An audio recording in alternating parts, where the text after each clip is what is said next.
Hello guys, আসসালামু আলাইকুম। Welcome back to my new blog. কেমন আছেন সবাই? আশা করি সবাই ভালো আছেন। আমিও আলহামদুলিল্লাহ আপনাদের দোয়া এবং ভালোবাসে ভালো আছি। তাই তো সকাল সকাল চলে আসলাম নতুন একটি ব্লগ নিয়ে। আশা করি আপনাদের ভালো লাগবে। তো দেখেন আমি কি কি করি সেটা আপনাদের সাথে আমি শেয়ার করব। তো চলুন আমার ভিডিওটি দেখতে থাকুন। আব্বু, তুমি এখানে কি করো? বালু লেখে নেই, মজা লাগছে বালুলে খেলতে? তো তোমার যে শরীরে বালু ভরবে, তো তোমার তো মাথা ব্যথা, গোসল করবে কেমনে? বালু যেন শরীরে না ভরে, মাথায় যেন না পড়ে। মাথায় যেহেতু তেল দেওয়া আছে। ঠিক আছে? আচ্ছা, বাই দাও, তাকাও।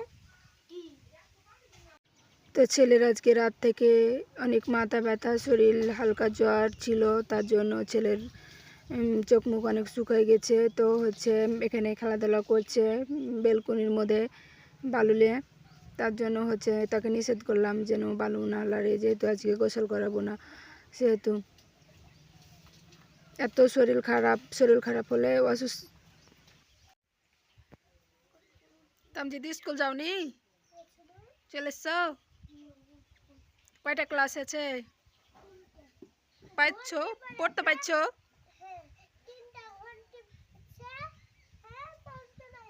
তোমার স্কুলে বান্ধবী কয়টা হয়েছে? আর বন্ধু? বন্ধু হয়নি? তো ভালো। তাও তো এখানে আমার চাচাতো ভাইয়ের মেয়ে আর আমার ছেলে খেলছে। তো এখানে আমরা ড্রেন দিয়ে পানি যাচ্ছে জমিতে, তার জন্য আমরা ওখানে গেছি। ছেলে বলছে আমি এলে কিসের পানি, তার জন্য ওকে দেখাতে নিয়ে গেছিলাম। তো এখানে সবাই পুঁয়ের বিচিগুলো ফলগুলো তুলছিল, কারণ রান্না করার জন্য। তো আমার ছেলে পাকা পাকা গালা বেছে বেছে নিচ্ছিল। এখানে আমিও তুলে দিচ্ছিলাম আমার বড় আম্মাকে, কারণ রান্না করবে। অনেকগুলো বিচি আছে সেহেতু আমি বলছি যে বড় আম্মা সিম দিয়ে রান্না করেন, অনেক মজা লাগবে। তো এখানে পুঁয়ের বিচি উঠাচ্ছিলাম। তো এটা আসলে আলু দিয়ে ভাজি করলে বা সিম দিয়ে অনেক মজা লাগে।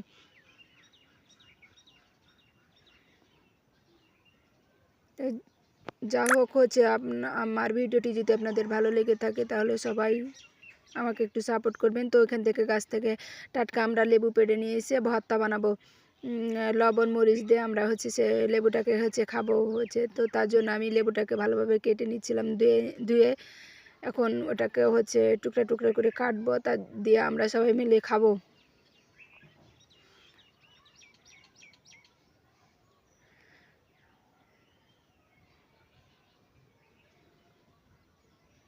তো এখানে আমি লেবুটাকে কেটে নিলাম।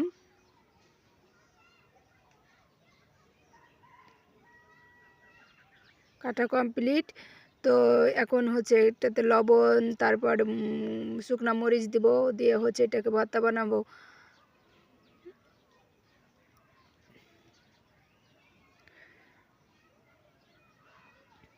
তো আমার মাখা কমপ্লিট। তারপর আমি সবাইকে পিচ্চিগুলোকে সবাইকে মানে একটা দুইটা করে দিলাম, যে খেয়ে দেখো। তো আমি খেতে পারিনি, অনেক টক ছোট বাচ্চারা সবাই খেয়ে ফেলেছে, বলছে অনেক মজা। তো এখানে সবারই খাওয়া কমপ্লিট। আমি লাস্টের দিকে একটা খাইয়ে দেখছি, তো অনেক মানে টক, কিন্তু মজা লাগছে। তো এখন দুপুর, তো দুপুরকে ছেলেকে খেতে দিয়ে দিয়েছি, কারণ যেহেতু ভালোভাবে খাই না, তার জন্য ওর জন্য আম্মু গোস্ত রান্না করেছে। তো এখানে আমি ওকে হাত মুখ ধুয়ে ভাত খেতে দিয়ে দিয়েছি। তো ভাত খাচ্ছে আর টিভি দেখছে। চিকু বান্টি দেখছে আর ভাত খাচ্ছে। আমি বললাম যে খাইয়ে দিই, তো বলছে যে না আম্মু আমি একাই খাই। তো আমাদের খাওয়া কমপ্লিট। তো এখন আমরা ঘুমাবো। তো এ পর্যন্ত আমার ভিডিওটি। সবাই ভালো থাকেন, সুস্থ থাকেন। আর যদি আমার ভিডিওটি ভালো লেগে থাকে তাহলে সবাই লাইক কমেন্ট শেয়ার করবেন। আর সাপোর্ট করে দিবেন। বাই।